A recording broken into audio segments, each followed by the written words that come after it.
15 days into the month of May and 15 more to go. To our global audience, good evening and many thanks for joining me on the Tuesday edition of Primetime News. I'm Michael Madimba. Tonight's bulletin commences in the capital, where the High Court earlier today acquitted Azan Madisia and Stephen Mulundu, who both stood accused of murdering Walvish Bay resident Shannon Vassavo. High Court Judge Christy Liebenberg handed down the judgment of not guilty for murder and not guilty for theft and robbery with aggravated circumstances. The co-accused were, however, found guilty of defeating or obstructing the course of justice, while Madisia was found guilty on an additional charge of fraud. The judgment said the state has no evidence in proving the murder and robbery charges and based its case on conflicting statements made by the accused persons during the police investigation of the disappearance of the deceased. The accused have not yet been sentenced. We'll keep you updated on the sentencing phase of the case. On to electoral matters. The Landless People's Movement won the Keetmanshoop Rural Constituency by-election, which was held on Monday. Electoral Commission of Namibia Chief Electoral and Referenda Officer Theo Mayoro revealed. Electoral Commission Returning Officer Rosaline Karaman officially announced the results. Sawi Hausiku filed this report. A total of 2,912 votes were counted and 16 ballots were rejected. The Landless People's Movement candidate Willem Pietrus Labuskagne won the election by 1,270 votes out of the 2,912 votes counted. Swapo Party candidate Elias Karuhab received 872 votes, while Gerrit Albertus Vedboy, who contested as an independent candidate, received 463 votes. The Popular Democratic Movement candidate Johannes Frederick Jacobus Eyman received 275 votes, while the Independent Patriots for Change Magdalena van Staden received 32 votes. The by-election was held after LPM removed its previous regional councillor Gerrit Albertus Vedboy. The registered voters for the Keetmanshoop Rural Constituency by-election was 6,675, which translates to a total voter turnout of 43.8%. NamPower Managing Director Kahenge Haolofu says the media has been misusing the term load shedding, which is not what they're doing. Instead, the power utility is cutting off the supply of electricity to towns that are indebted to NamPower in a bid to compel them to settle their debts. Ladies and gentlemen, the situation, as explained above, has prompted NamPower to investigate options that will help with addressing the matter. Our power supply agreements give NamPower the right to totally disconnect the electricity supply of our defaulting customers as per the agreements. Hence, our resolution to introduce a debt collection plan which is scheduled disconnection of electricity supply to defaulting customers and is planned to commence on the 5th of June 2023.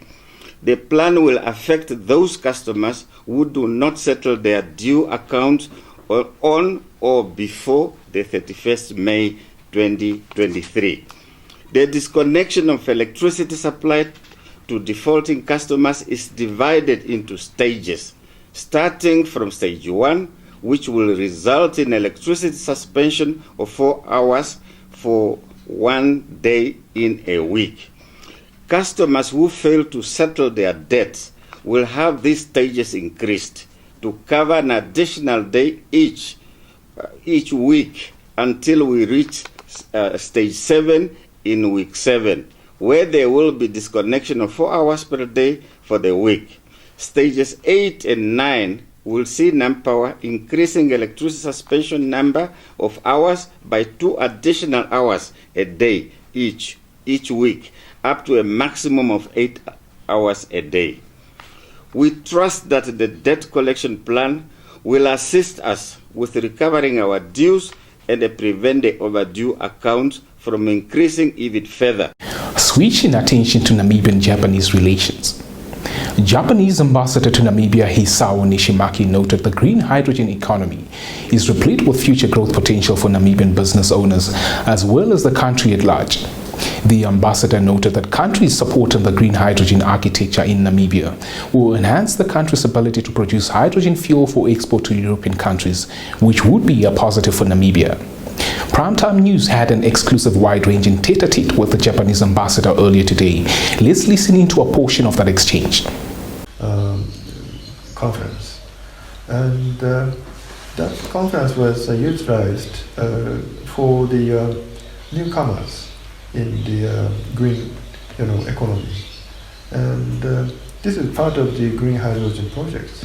That firstly we should announce what is the green economy is. And also we must announce, we must let the Namibian people or Namibian business arena know that green hydrogen or green economy will help, how to help them for the future.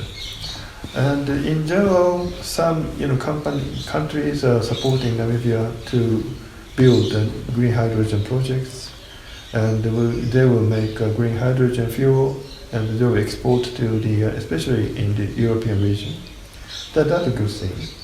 And the second thing I would like to emphasize on is green hydrogen or green economy is an important thing for the future. But now we have to think about the living standard of the normal people in Namibia. So I think there are so many spaces for your government to invest to make the electricity or drinking water problems, to address these things, electricity or drinking water or some other so-called infrastructural things. So this is kind of base for the investment from the foreign countries or foreign companies to Namibia. So if you... Stay tuned for the business segment.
Welcome to the Primetime Biz segment, where neighboring Zimbabwe leads the segment.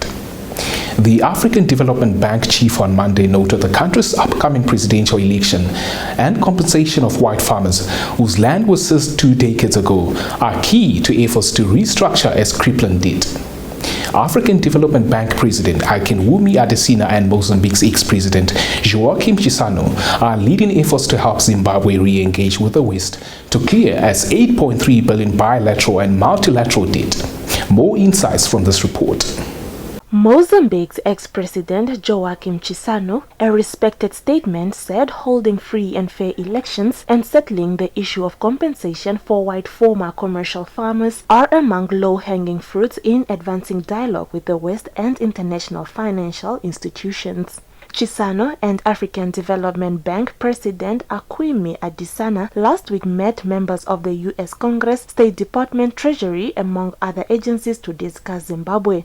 Adesanya revealed that the African Development Bank is working with Zimbabwe to develop innovative financial instruments and structures that can be used to front-load the mobilization of the $3.5 billion for compensation without getting into further debt. Zimbabwe's late ex-president Robert Mugabe launched land reforms in 2000, grabbing white-owned farms to reverse a historical land ownership imbalance that favored the white minority population. More than 4,000 of Zimbabwe's 4,500 white commercial farmers were evicted from their properties, which were given to black tenants. But in 2020, Zimbabwe's president Emmerson Mnangagwa, who succeeded Mugabe following a military-led coup, signed a $3.5 billion deal with the dispossessed farmers to compensate them for infrastructure development on their former land.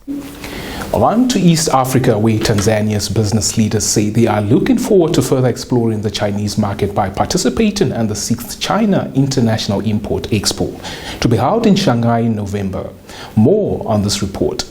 Speaking at a promotion conference organized by the China International Import-Export Bureau and the Chinese Embassy in Tanzania, Tanzania Private Sector Foundation Finance Manager Deogratius Masuwe said his organization will encourage Tanzania's private sector to participate in the expo. Nebat Mwapele, a representative from the industry and agriculture, said the agency was committed to encouraging the Tanzanian business community to participate in the expo, which will bring opportunities for Tanzanian products to enter the Chinese market and markets in other Asian countries. Suao Peng, Minister Chancellor of the Chinese Embassy in Tanzania, said the 6th China International Import Expo is an excellent platform for Chinese consumers to know made in Tanzania and fall in love with Tanzanian products.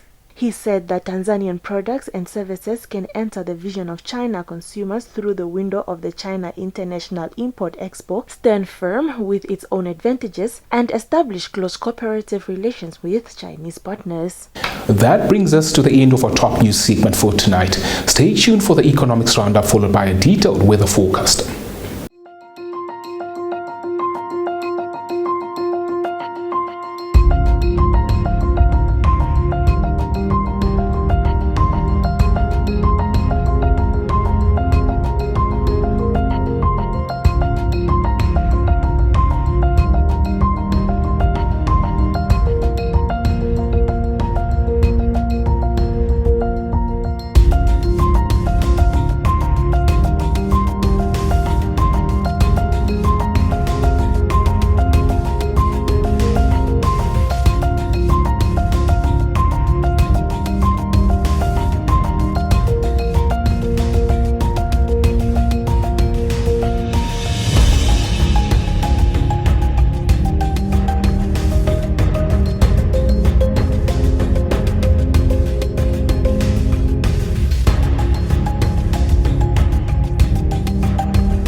Welcome to Sport Planet.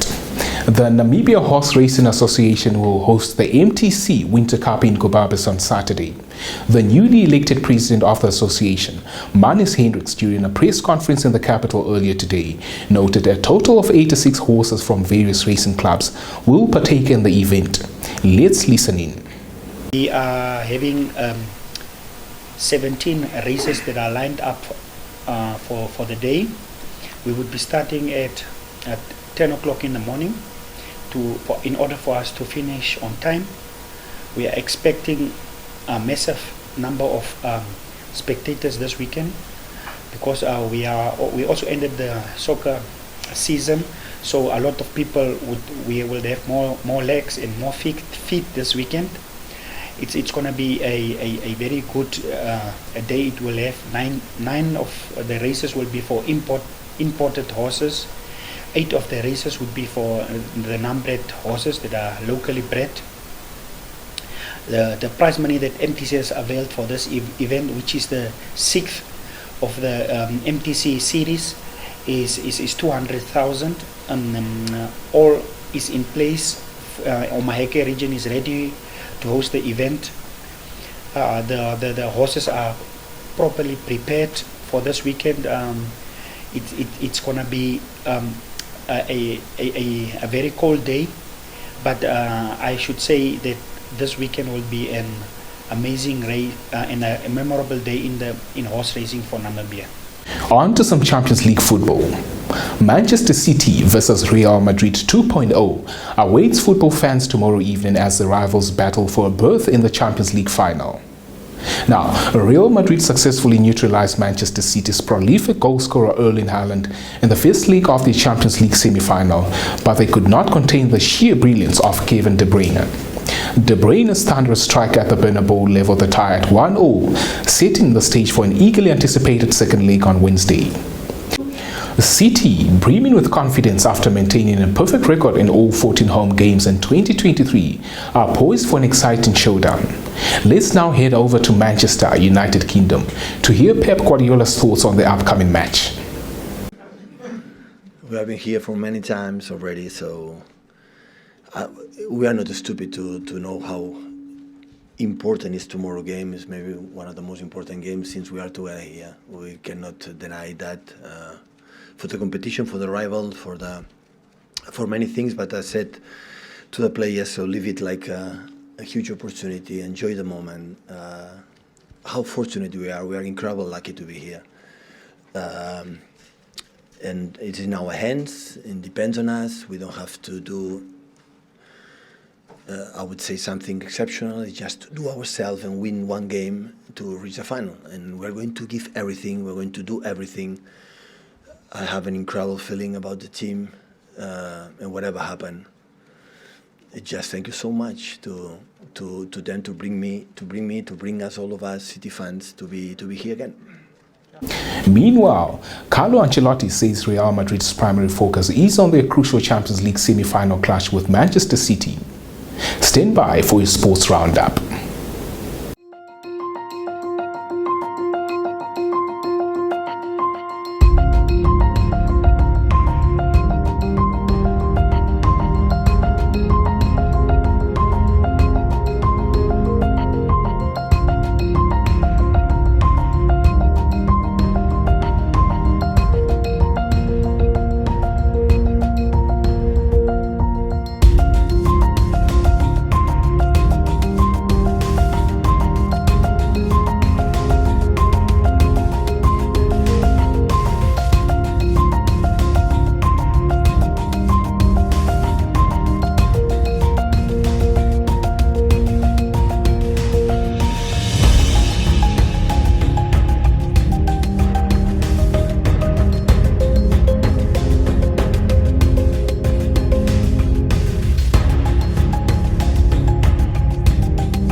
And with that, we've reached the end of tonight's broadcast. Thanks for watching. Join us again tomorrow for the latest updates on local, continental, and global headlines. From myself, Michael Madimba, and the entire crew behind the scenes, it's good night.